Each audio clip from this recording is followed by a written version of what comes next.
আসসালামু আলাইকুম। আমি আপনাদের আজকে দেখাবো ডিপসিক দিয়ে কিভাবে ওয়ার্ডপ্রেসের WooCommerce প্লাগইন বিল্ড করা যায়। তো আমি যে প্লাগইনটা বিল্ড করব সেটার ইনফরমেশন অলরেডি আমি রেডি করে রাখছি।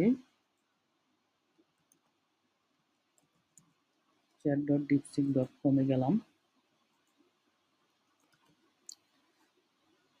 আমি যে প্লাগইনটা বিল্ড করব সেটা WooCommerce এর ফ্লোটিং কার্ট প্লাগইন। তো একটা কার্ট থাকবে আর কি ফ্লোটিং রাইট কর্নারে অথবা লেফট কর্নারে।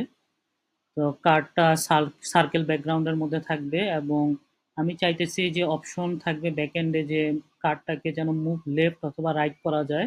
তারপর কার্ডের যেন কালারও চেঞ্জ করা যায় অপশন থেকে। তারপর কার্ড অ্যাড টু কার্টে ইনক্রিজ অথবা ডিক্রিজের সময় যেন প্রোডাক্ট নাম্বারটা শো করে। তো আমি যে প্লাগইনটা তৈরি করব সেটার নাম দিছি sidebar card button for WooCommerce। তো আমি এখন সার্চ করলাম এবং ডিপসিকে রিপ্লাইয়ের জন্য ওয়েট করব। সে আমাকে প্লাগইনের সব কোড দিয়ে দিবে আশা করি। তো আমাকে বলতেছে যে প্লাগইনটার ফোল্ডার নেম দিয়ে দিচ্ছে।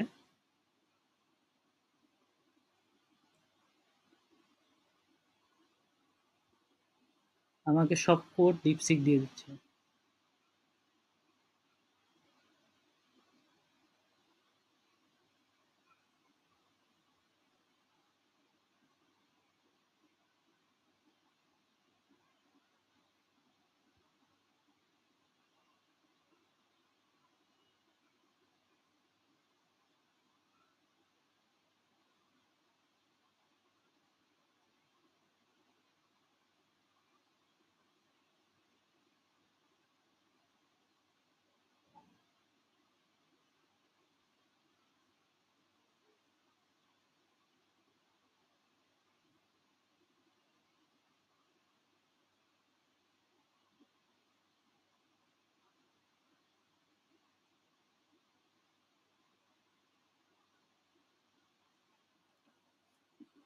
এখন ডিপসিকের কোডগুলা আমি যেভাবে যেভাবে বলছে সেভাবে অ্যাড করব। তো প্রথমে বলছে ডব্লিউপি কন্টেন্ট প্লাগইন ফোল্ডারে যেয়ে side bar card button for WooCommerce নামে একটা ফোল্ডার তৈরি করতে।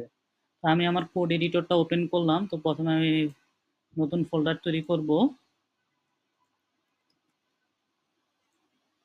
তারপর ফাইল নেমটাও সেমই থাকে, ফোল্ডারের নেম ডট পিএইচপি এক্সটেনশন খালি অ্যাড করব। তারপর ও যা যা কোড দিছে তা আমি সেই পিএইচপি ফাইলে খালি কপি পেস্ট করে দিব। তো প্লাগইনের হেডার ইনফরমেশন কপি করলাম।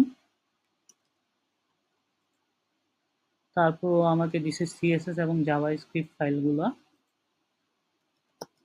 ইনক্লুড অ্যাসেটস, আমি ফোল্ডারগুলো ক্রিয়েট করে ফেলতেছি অ্যাসেটস। তারপর সিএসএস ফোল্ডার ক্রিয়েট করছে আর জিএস ফোল্ডার ক্রিয়েট করছে। তো সিএসএস ফোল্ডার ক্রিয়েট করলাম, তারপর নেক্সট জেএস ফোল্ডার ক্রিয়েট করলাম। সিএসএস এ যে স্টাইল ডট সিএসএস আর জেএস এ গিয়ে স্ক্রিপ্ট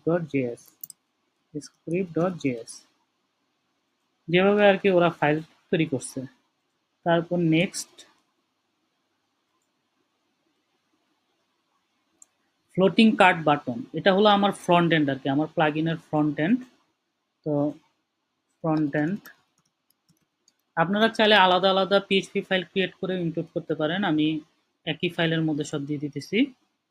তারপর অ্যাড প্লাগইন অপশনস, তো এটা হলো আমার ব্যাকএন্ডে যে অপশনগুলো থাকবে সেটা কোড। তাহলে ব্যাকএন্ড,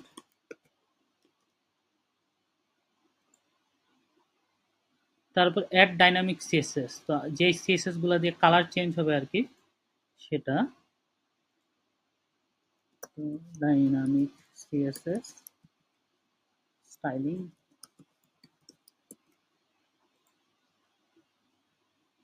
তারপর হলো জাভাস্ক্রিপ্ট ফাইল, তো জাভাস্ক্রিপ্ট ফাইল তো যাবে script.js এ।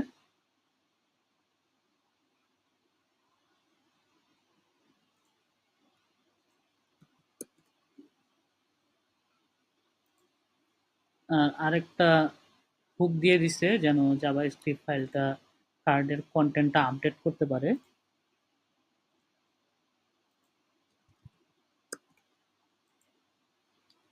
আর style.css,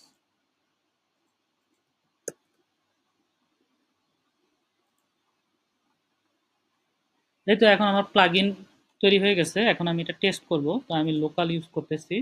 লোকালের ডব্লিউপি অ্যাডমিনে যাব। ডব্লিউপি অ্যাডমিন থেকে প্লাগইন ফোল্ডার। আমার প্লাগইন নামটা ছিল হলো